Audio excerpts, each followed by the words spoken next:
حضرت ابو سعید خدری رضی اللہ تعالیٰ عنہ فرماتے ہیں کہ حضرت اسید بن حضیر رضی اللہ تعالیٰ عنہ اپنے باڑے میں ایک رات قرآن مجید پڑھ رہے تھے۔ اچانک ان کی گھوڑی اچھلنے لگی۔ انہوں نے اور پڑھا، وہ گھوڑی اور اچھلنے لگی۔ وہ پڑھتے رہے، گھوڑی اور اچھلی۔ حضرت اسید رضی اللہ تعالیٰ عنہ فرماتے ہیں مجھے خطرہ ہوا کہ گھوڑی کہیں میرے بچے یحییٰ کو جو وہیں قریب ہی تھا کچل نہ ڈالے، اس لیے میں گھوڑے کے قریب جا کر کھڑا ہو گیا تو کیا دیکھتا ہوں کہ میرے سر کے اوپر بادل کی طرح کوئی چیز ہے جس میں چراغوں کی طرح کوئی چیزیں روشن ہیں۔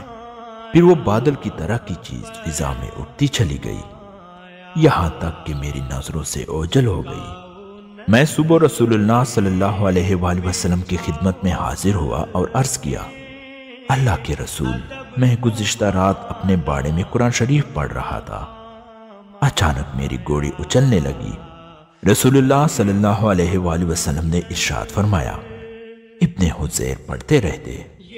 انہوں نے عرض کیا میں پڑھتا رہا، وہ گھوڑی پھر اچھلی۔ رسول اللہ صلی اللہ علیہ وآلہ وسلم نے ارشاد فرمایا ابن حضیر پڑھتے رہتے۔ انہوں نے عرض کیا میں پڑھتا رہا، پھر بھی وہ اچھلتی رہی۔ آپ صلی اللہ علیہ وآلہ وسلم نے ارشاد فرمایا ابن حضیر پڑھتے رہتے۔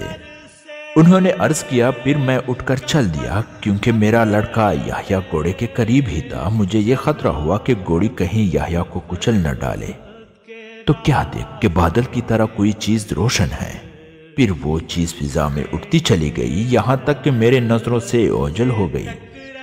رسول اللہ صلی اللہ علیہ وآلہ وسلم نے ارشاد فرمایا وہ فرشتے تھے تمہارا قرآن سننے آئے تھے، اگر تم صبح تک پڑھتے رہتے تو اور لوگ بھی ان کو دیکھ لیتے، وہ فرشتے ان سے چھپے نہ رہتے۔